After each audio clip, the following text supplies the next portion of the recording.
students, and welcome back to our geography class. This is going to be lesson 3, where we talk about physical systems and human systems. There is a bit of a misunderstanding in geography that it's just all maps, and that's kind of all we talk about, memorizing different flags or country names, for example. But really, we want to know, what is the planet doing? How do we fit in? Is there anything that we are doing that can affect the planet? Is there anything the planet does that can affect us? And so that's really what we're going to be talking about. A good way to study history is to first understand the geography of a region.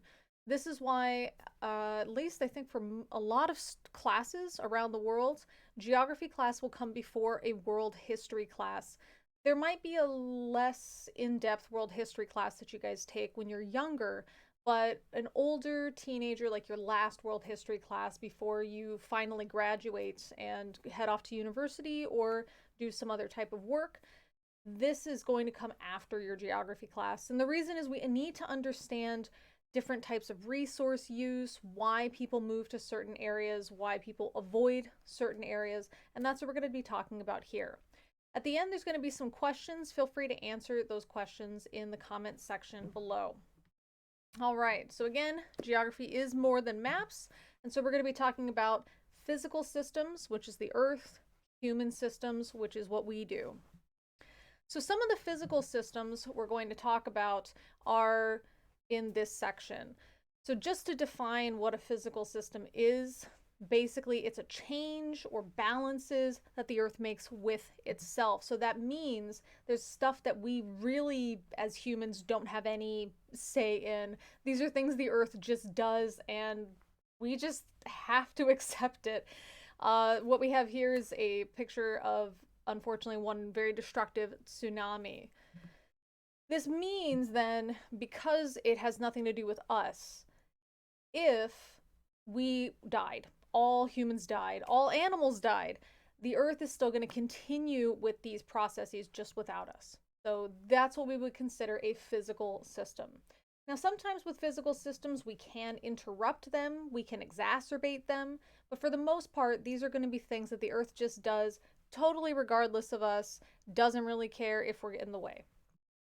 So the first system, which is probably going to be a review for most of you, is the water system. This is also known as the water cycle, the hydrologic cycle, the hydrologic system as well. And that's where it is here. So this is just with water and temperature and how the two interact with each other. Step 1 is evaporation. This is when a liquid turns into a gas. Again, this is probably review for a lot of you guys. So here we just have an example of that, such as when you're boiling water and it creates steam. Now, sublimation does happen as well. This is when a solid turns into a gas, and this is really important when we're talking about really high altitude stuff, like the snow-capped mountains, for example. If it gets hot enough, the snow will actually just evaporate. So that's when it happens on Earth, just as a simple example. So that is what we see here. Condensation is when that gas comes together into and cools down, and then it becomes a liquid. Okay, so this is our condensation. The example that is often used is like a glass of cold water on a hot day, or a warm room with windows that have condensation because it's cold outside. But for me, and I think a lot of people, this is going to be one that we interact with pretty regularly, especially with a lot of that mask use that we have these days, and it causes a lot of condensation on glasses. So that's probably what you guys are most familiar with, are those 3 examples. So these tiny, tiny water droplets start to connect to each other. We get a cloud, and of course, when enough of those happen, we get precipitation. Usually we think of precipitation as rain, but really any water that comes from the sky in any form, that's going to be precipitation. So things like snow, we would count as precipitation. Hail, we would count as precipitation. And sleet, we would count as precipitation as well. I don't know how many of you have encountered sleet. 0 out of 10, cannot recommend this. It's like wet snow. It's when you get some snow and some rain, and it's just a terrible, terrible time. This is different from freezing rain, which will come down as rain, and then once it makes contact with the cold surfaces, it'll freeze instantly. So it's a little bit different from that, but I hate sleet. It's like that kind of cold that makes your bones cold. Really, really hate it. Just if you walk out and it's sleeting outside and that's the kind of precipitation, save yourself some trouble, grab an umbrella, or stay inside if you don't have to go out. Once the precipitation happens, the next step in the water cycle is that collection. So that water coming together, whether it's a liquid water or it's a ice form of water such as snow. When that liquid water comes together, we do call that bodies of water. So anytime in your geography text, when they are referring to a body of water, this is what they're referring to, a collection of water. This can be something as large as an ocean or as small as a pond. And then, of course, when it heats up again, we have the water cycle continuing. And again, that heat can apply to water or it can apply to ice. The next climate, or the next system that we're going to talk about, is the climate system. So this is going to be talking about these different things in each region, such as temperature, humidity. For those of you that aren't sure, humidity is just air, or sorry, the water in the air, or how wet the air is, essentially. What do you like? Are you a dry heat person, a moist heat person? No heat person? That's definitely me. I'm a no heat person.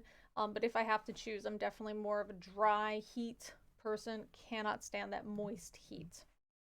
Atmospheric pressure. So for those of you who are unfortunate enough to have migraines, chronic pain, or other type of inflammation conditions like myself, you will definitely know when the atmospheric pressure changes. If any of you have any older relatives that you know that complain of some kind of joint pain before the rain starts, that would be an example of a change in atmospheric condition or atmospheric pressure.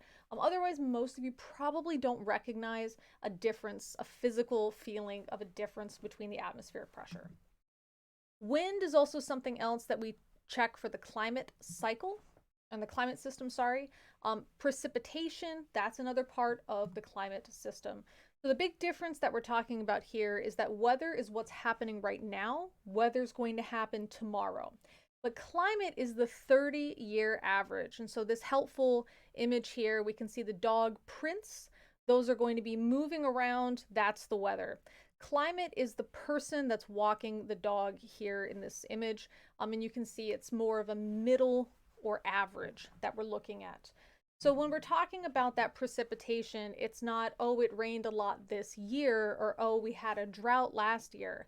This is talking about the 30-year average in a region. Sometimes we look at it for the whole year, and sometimes we look at it for different seasons. We can talk about a season like the winter season, and we're talking about the amount of snow. Or we can talk about a season that's characterized by the type of weather that happens, such as the rainy season. So how much rain or how much precipitation we got in the 30-year average during the rainy season. That's part of the climate system that we care about. Some natural things that affect climate are going to include things like altitude. So if you're higher away from sea level or lower down, we're going to get differences in things like air pressure, temperature, and frequency of precipitation. We'll talk about something called the rain shadow effect later on, and that's also going to be affected with altitude. Latitude is also helpful, or also will change the climate or affect the climate. And this image is a helpful type of image because you guys have probably seen on a globe, there's these horizontal lines and these vertical lines, and that helps us kind of figure out where we're talking about on the globe. Latitude are the lines that are horizontal, and it kind of looks like a ladder. So latitude is how you want to remember that, which I know is kind of dorky, but I've remembered that since high school. So for something to get stuck in your head that well, that long, pretty awesome. So the latitude is also going to be a big issue here because of the sun and where the sun hits it. Not only because of the latitude necessarily, but also the tilt of the earth. And so we're going to get a lot of exposure to the sun or not so much exposure to the sun based on your latitude. And then, of course, the natural tilt of our planet. This means we're going to get either lots of humidity, we're going to get lots of evaporation. So that leads to lots of humidity. It's going to be hotter than average. Those are the types of things to remember. Next, we have the type of terrain, which I know sounds a bit strange. The idea that, oh, if it's watery or if it's a forest or a hill, somehow that's going to affect the climate. But it is, and it has to do with something that you guys maybe learned in chemistry. It has to do with something called specific heat. And that just means that the type of terrain either holds on to heat very well or does not. So for example, sand really sucks at maintaining that heat. So it'll heat up very quickly, but as soon as that sunlight goes away, sand will cool down very quickly. This is why when we look at sandy deserts, we end up with really hot days and really cold nights. I mean, some places will be 40 degrees Celsius during the day and almost minus 40 at night. I mean, it's absolutely insane how different some of these places can get. Those are extremes, by the way. It's not like on the same day, you're not going to get 40 and minus 40. So the way that all these kind of interact with each other, again, this is the climate system. There's also a land system. This is also known as plate tectonics. As you guys probably have learned some years ago, we have our crust, which is all the dirt and rock and stuff that we're hanging out on, also known as like the lithosphere, which is like the rock layer or the rock sphere. And then under that, we're going to have that molten magma. Because of this, we end up basically floating on the magma. Kind of neat, right? You can sort of think about it like an iceberg. We are on the ice, and then the magma is the water that the iceberg kind of sits in. And so the iceberg can move along the water, and we also move along that magma. So again, that's kind of what we had mentioned here. So we're always moving. We can't really tell, but we can measure it. So we do move a certain amount every year, and I think that's neat. It's nothing that's fast enough for us to detect, but one average is something like the rate at which your fingernails grow. That's typically the amount of movement on average for any given plate. These plates are because the Earth is not flat. Sorry, y'all. But the Earth is not flat. It is what an oblate spheroid, basically a ball. Because of that, when we wrap that that rock around, we're going to get some of these cracks on the surface. I've heard people describe it sort of like a hard-boiled egg, and when you crack the shell but don't peel the shell, that kind of idea, if you can try to push it or pull it apart, it can kind of create some mountains or valleys. If you guys want to mess around with that and send some pictures to my Instagram, cool, that'll be fun. So these plates interacting with each other, that's plate tectonics. Okay, and we'll learn more about that in the next chapter. One thing you can try to remember here is divergent means to go away from each other. Convergent means the plates come together. And transform means the plates pass by each other in that sort of slippy kind of way. The fourth system is going to be the biosphere. Bio in this case means living stuff. So we are part of the biosphere, okay? So that includes animals like us. It also includes plants. And then, of course, different animal classifications, whatever, they're all here in the biosphere. For the human systems, we're some pretty unique animals, and of course, we know ourselves better than we know the rest of the animals in the animal kingdom, and so we will focus on our behaviors, especially because our behaviors can affect the different systems of the earth, which is pretty interesting. So for the purposes of the geography class, when we're talking about human systems, we're going to be talking about culture, and that's going to be things like arts, customs, achievements in a group. I'm going to put a link to the video in the details section below. If you guys want to share some interesting parts of your culture, you definitely can. If you maybe something that a person might want to know, for example, if somebody is traveling to a region that is focused on in this picture and they're maybe not used to eating this way where everyone kind of eats together using their hands. Myself, I'm from a culture where we do use our hands, especially like to eat rice. We kind of make it into a pyramid-ish, and then you can scoop it up with something and then just pop it in your mouth. Of course, you want to do it with clean hands. Please do it with clean hands. The second system that is going to be discussed in the geography book is the political system. So this is another way that we interact with each other, the governments that we set up, essentially. Society is going to be another system. What are some things that you guys can think of for society? What would you be interested in learning in the future videos about society? And also culture. What are you guys most interested in? The economy is another human system. So not only the exchange of money, but how goods are farmed. That doesn't necessarily mean agriculture, but also things like where do we get, how do we harvest timber? What about fish? What about different metals that we pull out of the ground? So how do we acquire those resources?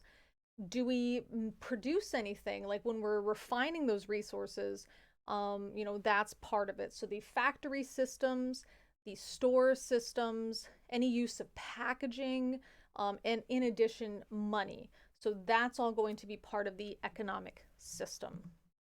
So what about mixed systems? So these are going to be some of the questions for you guys as well.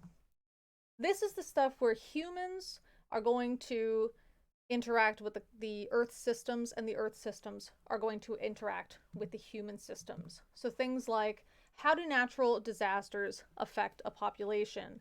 If you guys have any stories that you want to share, feel free to.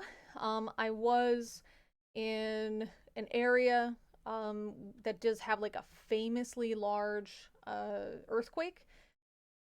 I didn't have any cool thing to tell you about. It wasn't like, oh, this was especially damaging to my family, or I rescued somebody or anything like that. But it just was pretty interesting to live through it and then to find out just how bad it was once we like everything settled down and we got all of the information and all the data on just how bad this earthquake was. It was really surprising. It's not something you really expect to live through. It was just kind of weird. Yeah. Also, how can climate encourage or limit population growth? And so to use Africa again, like we did for the maps, at the northern section, we do have the Sahara. And of course, the climate in the Sahara is definitely not going to encourage population growth. It's really going to limit it. But what about things as the climate is changing? How is that going to encourage or limit population growth and population movement? What are some places that are going to now have to suffer a sudden increase in the population? How are we harming the environment? So one example that I posted here, this definitely has to do with animal agriculture. So that's something that's pretty uncomfortable for a lot of people to discuss, but just by virtue of participating in animal agriculture or agriculture that is transported across long distances. I really love avocados, but I live in an area where every single avocado has to be transported overseas. I don't buy avocados anymore because of that. And, I'm not perfect. There are times when I'll order something from a restaurant, it might have avocado in it, but it's one of those things to really think about. Do I need this food? Why has it had to travel so far? Am I contributing to any issues going on with my planet? So why are we going to study these?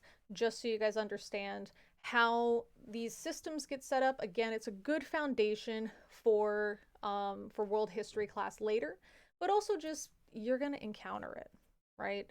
You live on planet Earth. It's good to know what's going on on planet Earth. You are part of the human species. It's good to know how the human species functions and then how both of us function, the Earth and the human species. So again, what are some environmental problems that are caused by humans? How can we fix them? This is for you guys to write some comments or even ask some questions. Hey, I think this is caused by humans, but I'm not sure. In the comment section below, feel free to answer these questions. What are some natural environmental issues that hurt humans? Can we predict them? Can we plan around them? The one example I gave was earthquakes. What can we do with those? What are some other natural things? We call them natural disasters, but really it's just part of the Earth's system. What are some of those that do harm humans? And can we predict them? Do you guys know of any methods to predict different things like volcanic eruptions, for example? And what about for humans interacting with humans? How are neighborhoods or city boundaries made? And how can this cause problems? This is not a photoshopped image. This is not a before and after image. This is just an aerial photograph, so a photograph from the sky. That's what this is. So you can see just how close together people live in poverty or people live in luxury. This is in Mexico City, Mexico. What are some problems that can be caused by something like this? Are there any other ways that people have made neighborhood boundaries or city boundaries that have caused different types of social problems? So that's going to be the last question. I hope that you guys found this interesting and, hopefully helpful as well. So please feel free to answer those questions or ask more of them or ask for any clarifications. I haven't heard this thing before. What did you mean by that? And so on. And again, feel free to share any of your experiences. If you guys have any other types of questions or comments, something you do want to see covered in future classes, please let me know again in the comment section below. And there's a bunch of different ways to contact me that's not on YouTube. That's going to be in the pinned comment. Please remember to make all of your comments with minor safe language. But otherwise, I will see you guys in a future video. Bye-bye.